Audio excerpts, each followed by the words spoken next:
Tracy Clayton. And I'm Josh Gwynn, and we're the hosts of Back Issue. We're back with Season 2. You can remember the name of our show, Back Issue, because we're back for Season 2. And we have issues? Not wrong. We're going to revisit moments in pop culture we all think we remember and learn what they can teach us about where we are now. We're going to talk about Whitney Houston, food you used to love, your favorite and forgotten singers of the 90s and 2000s, and more. So join Tracy and I with Back Issue Season 2. Listen on Odyssey, Apple Podcasts, and anywhere else you get your podcasts.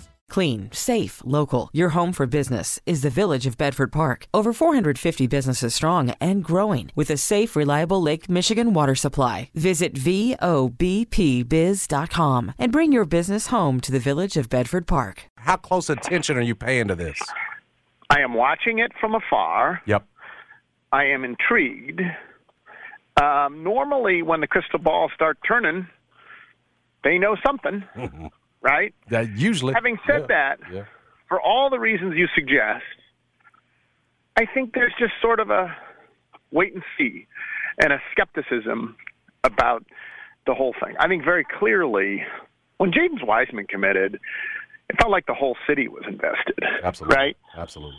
Now it feels to me like the most devout crystal ball watching Memphis Tiger fans are starting to be invested and starting to hope, but it's nothing like the Wiseman saga. And there is we've just been down this road, whether it's Wiseman who came and then left and didn't work out, or Jalen Green or whatever else. I mean, let's be honest, Musa was perceived to be, he's not the same kind of player as this kid, but he was perceived to be, by people particularly who didn't know his game, going to be a massive star, and essentially was a lot of time he was on the court a negative impact. So for one reason or another, it has not worked out for the biggest of big stars in Memphis since Penny, or trying to get them to Memphis, since Penny arrived. So I think because of that, it's a little bit like when Josh was the head coach and you'd be ranked in the top 20 every year and then would finish out of the top 20. After a while, top 20 ranking would come out preseason and you'd roll your eyes at it. And I think there's a lot of either Memphis broadly, and I'm obviously not there this week, but I don't get the sense that Memphis broadly is talking about this, just the niche that is Memphis Tiger fans of a particular mindset, right, who follow this closely. And even there, I sense there's some skepticism. I was even talking, he may not want me to say this, but I was talking to your co-host, John Martin, earlier, and he was expressing skepticism just about, do we really believe this? Like, I think there's a sense that in the end, has he gotten $1 million offer to go pro? Yes, according to Zagoria, I believe is who reported it's $1 million from the G League. So let's, with all due respect, who the hell turns down $1 million offer to go pro? And is it possible?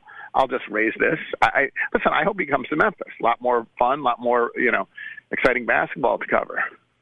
But if you're trying to get the most out of the pros, doesn't it also help to have crystal ball saying you're not going to the pros? Purely as a leverage play. So I just think there's a long way from here to there. And so I'm intrigued.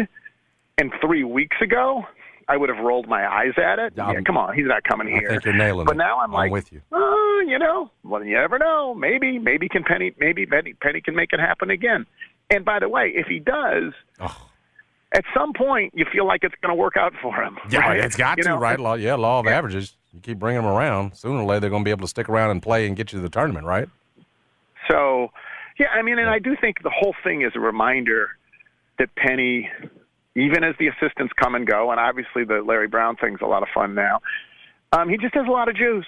It's a reminder that Penny has a lot of juice. The fact that we're having this conversation is he's a different kind of a cat.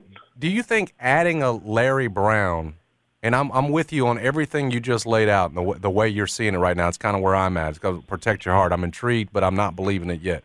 Do you think Larry Brown helped, having him, an 80-year-old Larry Brown, to get a kid who's, 17, 18 years old, but he's number one in the country, and I'm sure has people around him who could tell him Larry Brown is. Do you think that that makes Memphis more attractive? Does having Larry in the fold make potentially? Would Jalen care about having Larry here if the goal's the NBA? I think a smidge. I think it helps. I wonder how much it helps you. Yeah. I think it helps just a smidge. I think this is probably about bigger money than that, you know. Of course. And I really think, I think this is, I hate to say this, I don't think kids at that level are really thinking about how am I going to develop as a basketball player. Sure, they're thinking about it, but I think they think they're going to develop no matter who it is. One way or another, yes, right? Yes, it's just right, where am I going to spend my year, and what does the most for my profile, and what does the most for my bank account, and what does the most, rather than, I think he's pretty confident that he's a damn good basketball player and is going to keep improving. So, and so wherever he goes, so it certainly can't hurt. So it certainly. I mean, let's be honest. If you look at the assistants he finished the year with, it's a lot better to have Larry Brown on the staff. Oh, hell yeah. You know? And that's no disrespect to Cody Topper. That's how good Larry Brown is. Yeah. Yeah, it's just how good Larry Brown is. And so can't hurt, but I suspect it's about more dollar signs than that. What? So you're not buying, it feels like you're with me on this too, and I was having the same conversation with John, that all of a sudden colleges like a Memphis or a Kentucky, and it could be completely separate situations, but that this name, image, and likeness has given Memphis this new way to be able to tell Jalen Duren, here's what we got for you to combat the $1 million you're going to get from there, right? That most of that pitch is come from Memphis is come build your brand like Cade Cunningham did, and oh, by the way, we've got Penny and Larry Brown to get you ready. You don't think there's some new drawer, file box in it with NIL stuff that's you can bring to the it helps. Do you? I think it helps. Sure. Already, you think they're able to show him something that's attractive enough to keep him listening? To offset the $1 million. I'm a little skeptical that at a place like Memphis that they're going to be able to guarantee that every player gets $100,000. Let's just say. I mean, I have no doubt that a place like Kentucky, they would be, if John wants to get that done, John will get that done, and it won't even be hard, or $500,000. I don't think that there's boosters in Memphis just lining up to hand over $500,000 to any college basketball player who might come to Memphis. But for this kid, best player in the class, I wouldn't be surprised at all if Penny could go to whomever, pick your whatever, and say, listen, we really got to get it done for this kid. We have to put a package together.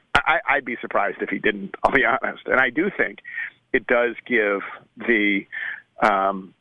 I do think it gives colleges another way to compete. Now, not necessarily, everyone's not going to be able to come up with $1 million, but I bet Kentucky could. Oh, yeah, I'm with you. I bet Kentucky could. So, and I'm not saying that once upon a time they wouldn't have been able to compete under the table. It's just now it doesn't have to be under the table.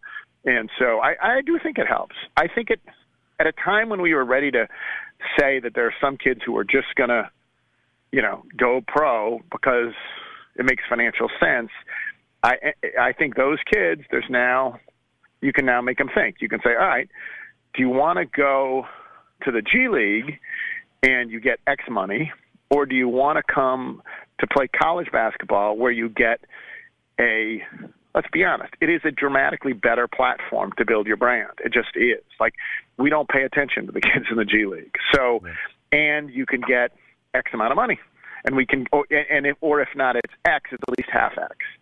I do think that it absolutely will make a difference. I assume it. I assume it makes a difference. I assume it gives you another arrow in your quiver that you can use to try to get these kids. I know Penny has wanted him, Larry Brown, since the day he got the job, and Tom said no at the time, and now he's getting his way. Larry Brown's coming to join him, but it is kind of crazy, Jeff, to think about that. I saw this tweet from Mark Stein that tonight before Game 2 of the finals, Larry Brown is getting the Chuck Daly Lifetime Achievement Award from NBA coaches before Game 2 of the finals. And this guy's going to be on your bench. He's going to be on your bench trying to help Memphis make an NCAA tournament. Like this dude that's this revered. You know what I mean? Like this Hall of Famer. Like, Yeah, I guess we've had this story around so long that I've kind of gotten numb to it, Jeff. The idea of Larry being on, oh, yeah, Larry Brown's going to be there and he's going to be tired and they're going to get I've made my jokes or whatever. But this is tremendous, what he could potentially represent in terms of the coaching acumen, what he can pour into Penny. Hell, even if it's just for half a season and everybody expects him to do a whole one. But my goodness, what he can pour into Penny, a guy with his, accomplishments. It's exciting. As numb as we've gotten to it, you think about it, and it is exciting what it could do for Penny in the program. That's all true. I also think it's just a cool story. Like that people can laugh all they want about Larry and cheating or whatever else they want to. But the truth of the matter is, here he is. He's 80 years old. He's going to be 81.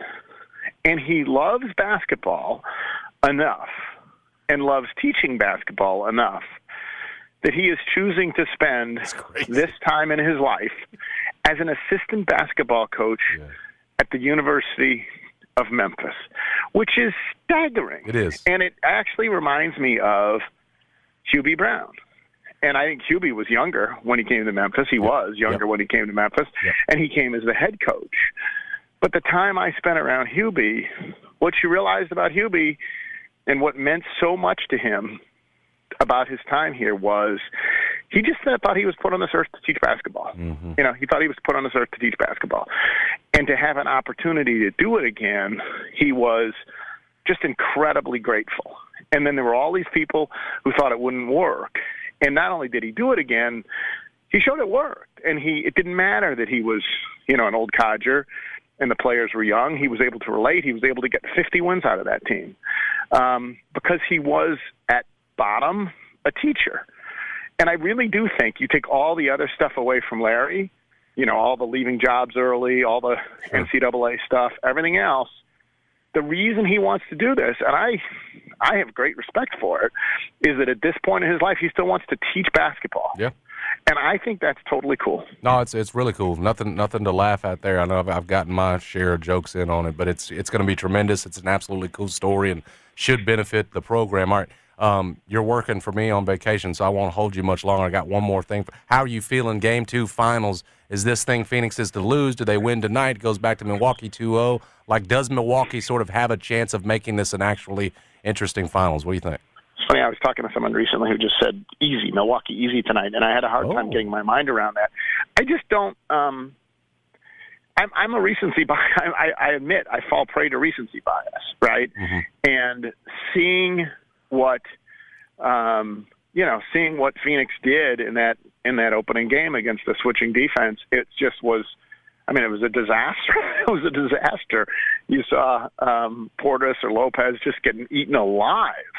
Now, I imagine Milwaukee might, go small this time. So what I do believe is this.